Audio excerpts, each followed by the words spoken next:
Հիշում եք ոնց ամեն ինչ սկսվեց 15 թվականի օգոստոսի 5-ին Ստեփանակերտում միտինգ էր եւ այս անձը կանգնած բեմում բարձրաձայն գոռում էր. Ես մենակ Հայաստանի վարչապետը չեմ, ես ամբողջ Սփյուռքի վարչապետն եմ։ Հետո նա էլի ասեց. Հայաստանի օրակարգը ու Սփյուռքի օրակարգ տարբեր օրակարգ չկա։ Մենք ունենք մեկ ազգային օրակարգ, հասնել մեր ազգային նպատակներին։ Բոլորը ծափ տվեցին, բոլորը հավատացին։ Սփյուռքը մտածեց մենք միասին ենք, մենք մի ընտանիք ենք, ու սկսեց ավելի շատ փող ուղարկել, բայց ժամանակը անցնում է։ Այսօր մենք տեսնում ենք, որ այն վաղտ ուրիշ բաներ ասում, հիմա լրիվ ուրիշ։ Փաշինյանը որոշեց կոտրել կապը Սփյուռքի հետ։ Ասում է, որ Սփյուռքը չպետք է խառնվի մեր գործերին։ Բայց Սփյուռքը տեսնում է ոնց է երկիրը թուլանում, տեսնում է Արցախի կորուստը, տեսնում է աղքատությունը։ ԱՄՆ-ի, Լիբանանի, Ֆրանսիայի, Ռուսաստանի հայերը մեծ ցավ են ապրում։ Առաջ ոչ մի հարց այսպես չի միավորել ամբողջ Սփյուռքին, եւ նրանք չեն ուզում լռել։ Բայց Փաշինյանը լռություն է պահանջում։ Լիակատար իշխանություն է ուզում, առանց հարցերի, առանց հարց տալու, առանց քննադատության։ Ողջույն, իմ անունը Արտուր Խաչիկյան է։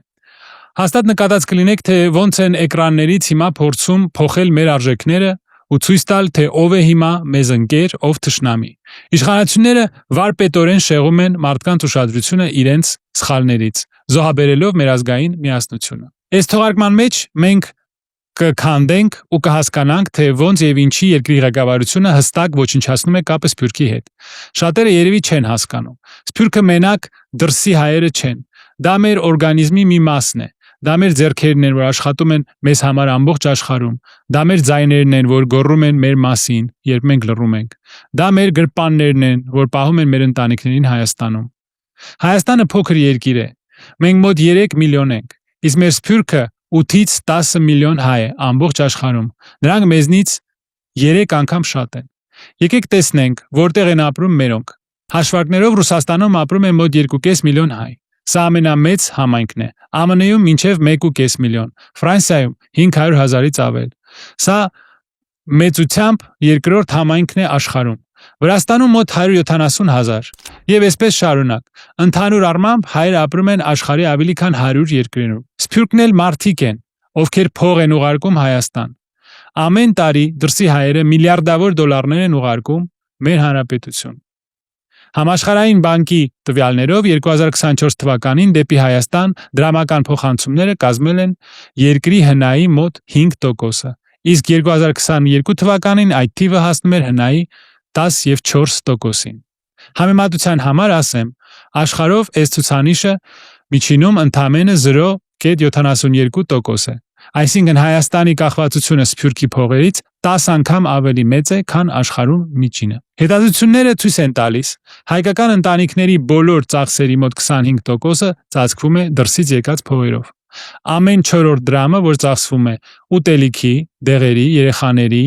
ուսման, ձմեռվա գազի վրա, Սփյուռքի փողն է։ Եթե այս փոխանցումները կանգնեն, հազարավոր ընտանիքներ պարզապես չեն գոյատևի։ Փողերի հիմնական հոսքը գալիս է Ռուսաստանից եւ ԱՄՆ-ից։ Միասին նրանք տալիս են ընդհանուր ծավալի 77%-ը։ Սփյուռքը մեր դպրոցները ու հիվանդանոցներն են։ Հայաստան համահայկական հիմնադրամն է։ Ամեն տարի հերոստամարաթոնի ժամանակ միլիոնավոր դոլարներ է հավաքում եւ ուղարկում Հայաստան։ Այսքան տարիների ընթացքում նրանք հարյուրավոր միլիոններ են հավաքել։ 2020 թվականին Արցախի պատերազմի ժամանակ Սփյուռքը ու տեղի հայերը ավելի քան 150 միլիոն դոլար հավաքեցին։ 2024 թվականին Քեզ համար Հայաստան մարաթոնը հավաքեց ավելի քան 15 միլիոն դոլար ամբողջ աշխարհից կարևոր նախագծերի համար։ Դա հիվանդանոցների կառուցումն է, սահմանամերձ գյուղերում ջրագծերի քաշումը, դպրոցներում արևային կայանների տեղադրումը։ Այդ փողերով ճանապարհներ են սարքում, դպրոցներ եւ հիվանդանոցներ են բացում։ Գյումրիում պլանավորում են կառուցել բնակելի շենքեր արցախցի գորգագործների ընտանիքների համար եւ արցախցի մշակութային ժառանգության կենտրոն։ Իսկ Բալահովիտում բնակարաններ պատերազմի հաշմանդամ վետերանների եւ նրանց ընտանիքների համար։ Սփյուռքը մեր հիշողությունն է։ Նրանք ամեն օր աշխարհին պատմում են հայոց ցեղասպանության մասին։ ԱՄՆ-ում, Եվրոպայում, Ռուսաստանում միտինգներ են անում, խոսում են քաղաքական գործիչների հետ, հասնում են ճանաչման։ Առանց նրանց աշխարհը կասեր մոռացեք դրա մասին, բայց Սփյուռքը ասում է, չէ, մենք հիշում ենք։ Նրանք պահպանում են լեզուն, երգերը, պարերը, ավանդույթները, փոխանցում են իրենց երեխաներին։ Հաշվարկներով աշխարհում գործում է մոտ 1000 հայկական դպրոց։ Սփյուռքը մեր արմատներն են։ Առանց արմատների ծառը չորանում է։ Սփյուռքը մեր ուղեղն է։ Շատ դրսի հայեր հաջողակ բիզնեսմեններ են, գիտնականներ, բժիշկներ, ինժեներներ։ Նրանք գիտելիք են բերում, գործարաններ են բացում, գործ են տալիս մարդկանց։ Ամենահաջողված հայկական ստարտափները Pixart, Service Titan, Gecko Robotics ստեղծել են սփյուռքը հայերը։ Նրանք միլիարդավոր դոլարներ են բերում տնտեսություն։ Աշխատատեղեր են ստեղծում, բարձրացնում են Հայաստանի անունը աշխարհում։ Մի հայ Ռուսաստանից Շիրակում ֆաբրիկա է սարքում, 20 ընտանիք աշխատավարձ է ստանում։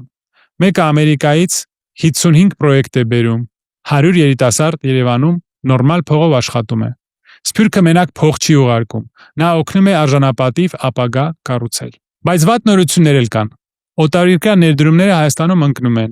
25 թվականի առաջին կեսին օտարերկրյա ներդրումների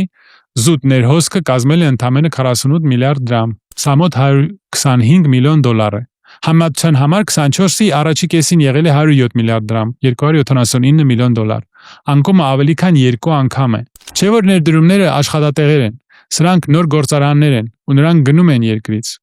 Սփյուռքը օգնում է դժվար պահերին։ 20 թվականի պատերազմի ժամանակ մենակ Հայաստան հիմնադրամով հավաքվեց ավելի քան 150 միլիոն դոլար։ Մարդիկ ձեռքերը ծալած չնստեցին, նրանք գործի անցան։ Փաշինյանը կտրում է այս կապերը, որովհետև Սփյուռքը չի լռում, իսկ ինքը քննադատությունից վախենում է, ուզում է մնալ միակ ձայնը, ուզում է միաձայնյա իշխանություն, առանց կողքից նայող աչքերի։ Նա վախենում է, որ Սփյուռքը կօգնի Հայաստանի մարդկանց ճշմարտությունը ասել, վախենում է, որ մարդիկ ուրիշ ձայն էլ կլսեն եւ իրեն չեն հավատա։ Ուզում է լինել միակ ղեկավարը, առանց ընդդիմության, առանց դրսից եկող քննադատության։ Սփյուռքը դա ուրիշ ձայն է, անկախ փող է։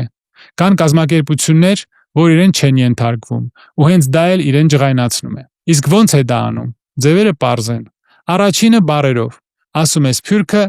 մեր կյանքը չգիտի, նրանք հեռու են, չեն հասկանում, խառնվում են իրենց գործը չեղած տեղը։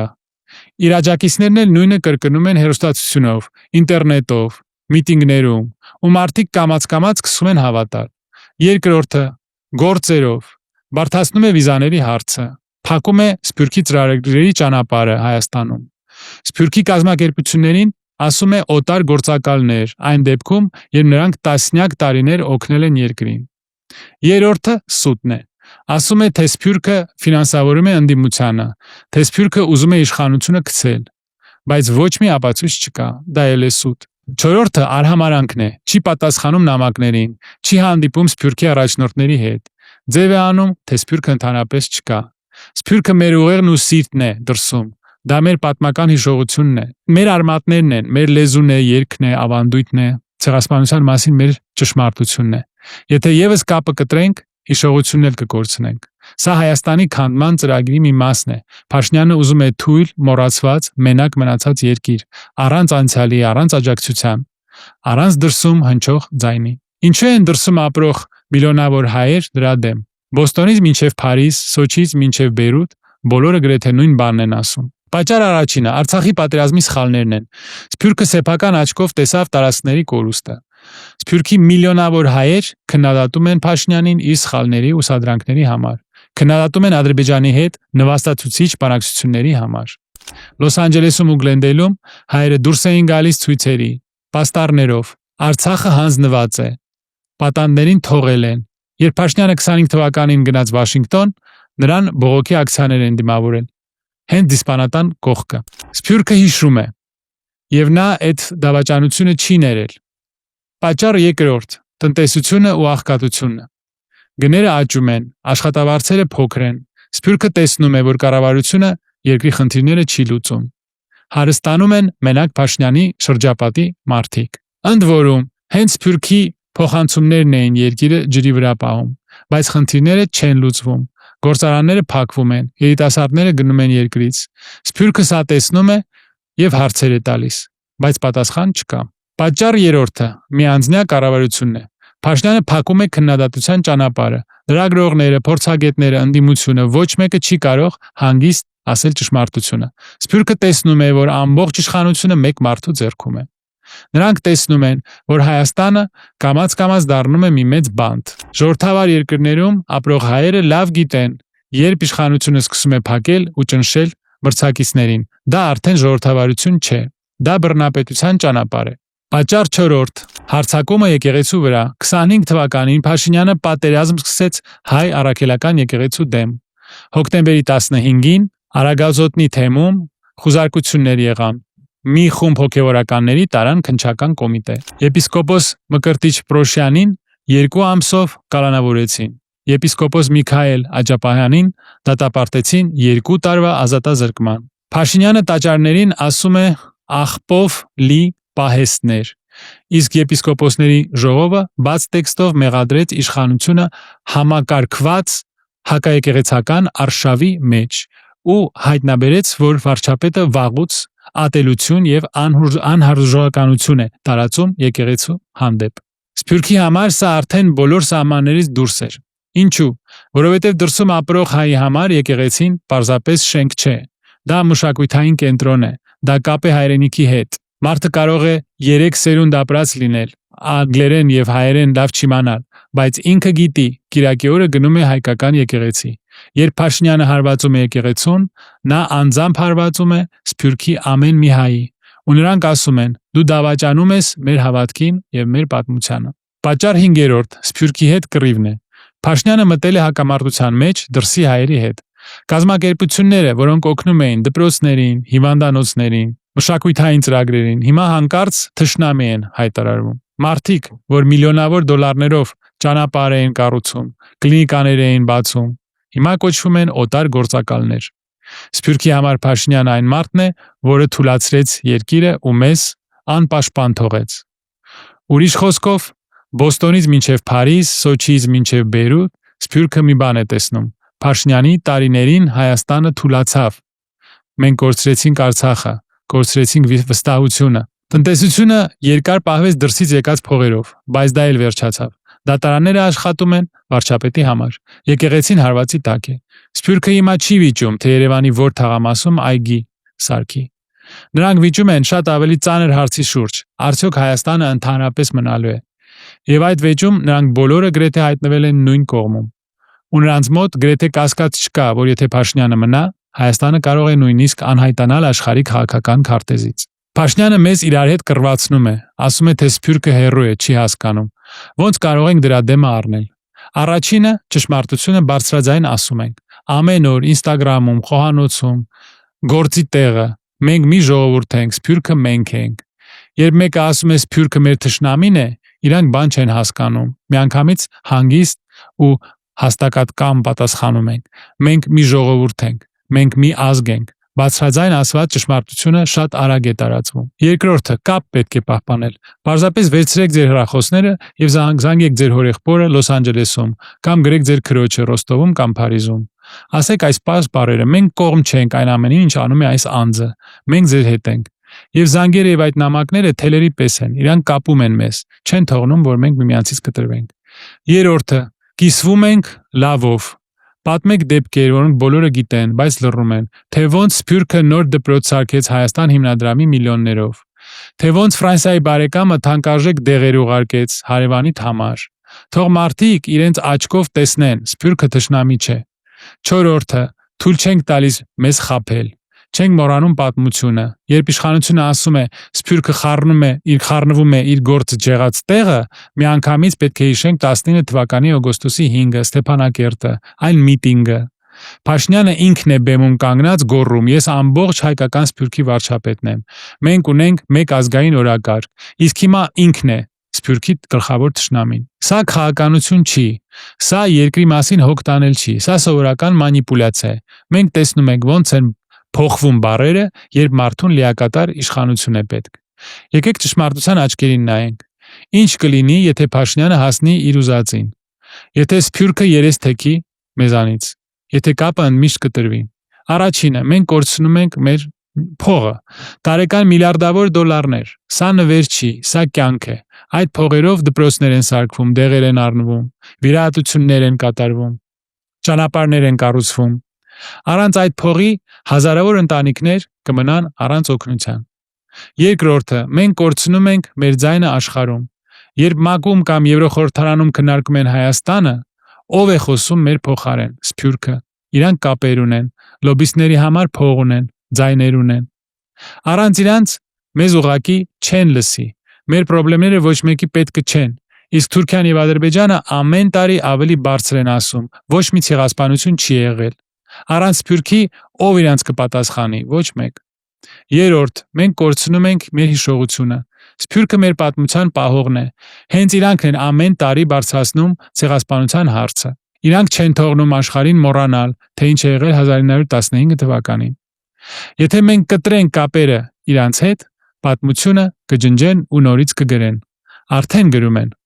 Սփյուռքը չի թողնում, բայց առանց իրանց կթողնեն։ Չորրորդ, մենք կորցնում ենք կապը ապագայի հետ։ Դրսում ապրող հազարավոր երիտասարդ հայեր կարող են հետ գալ, կարող էին բերել գիտելիք, փող, կապեր, կարող էին ստեղ բիզնեսներ հիմնել, գործարաններ եւ դպրոցներ սարքել։ Բայց ինչու պետք է նրանք գան մեր երկիր, որտեղ իրանց չեն սպասում, որտեղ իրանց թշնամի են ասում։ Նրանք կմնան իրենց մոտ կամ կգնան ուրիշ երկիր, իսկ Հայաստանը կկորցնի իր լավագույն ուղեղները։ 5-րդ, տնտեսությունը վերջնականապես կփլվի։ Օտարերկրյա ներդրումները արդեն 2 անգամ ընկել են 25 թվականի համեմատ։ Ներդրողները չեն հավատում, որ կայունություն կլինի Հայաստանում։ Տեսնում են, որ իշխանությունը չի ուզում ընկերություն անել Սփյուռքի հետ, չի ուզում նորմալ հարաբերություններ սարքել աշխարհի հետ։ Ու նրանք գնում են երկրից աշխատատեղերի հետ միասին։ 6-րդ, մենք թուլանում ենք։ Պատմությունը մեզ մի պարզ բան է սովորեցնում։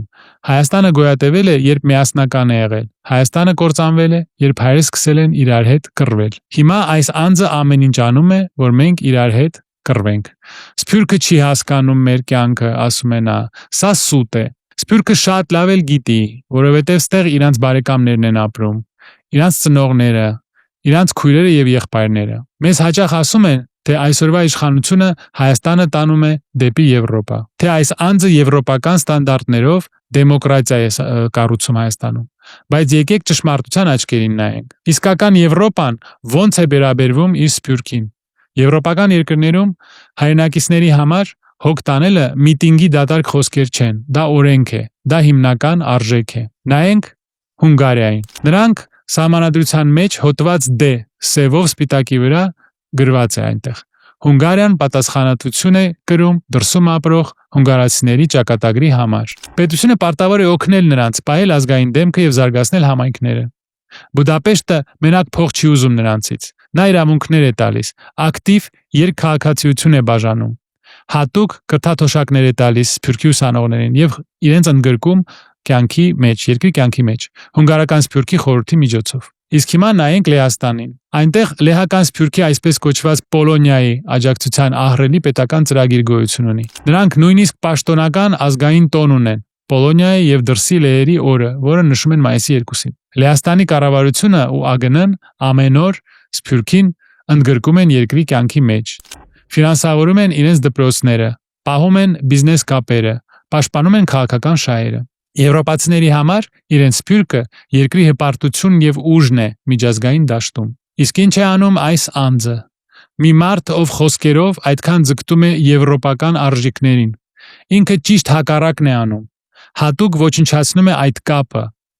եւ պատ է շարում Սփյուռքի հետ։ Օգնելու տեղը նա արգելում է Սփյուռքի լիդերներին մտնել հայրենիք։ Հիշեք 22 թվականի խայտառակ դեպքերը։ Իշխանությունները ուղղակի փակեցին սահմանը Ֆրանսիայի հայկական կազմակերպությունների խորհրդի համանախագահ Մուրադ Փափազյանի համար։ Նրան հայտարարեցին persona non grata։ Հետո երկիր չթողեցին Նիդերլանդերի հայ դատի գրասենյակի ղեկավար Մասիս Աբրահամյանին եւ նույնիսկ նրա աղջկան։ Ինչ է նրանց մեղքը։ Իրենք ուղղակի քննադատում էին այս անձին։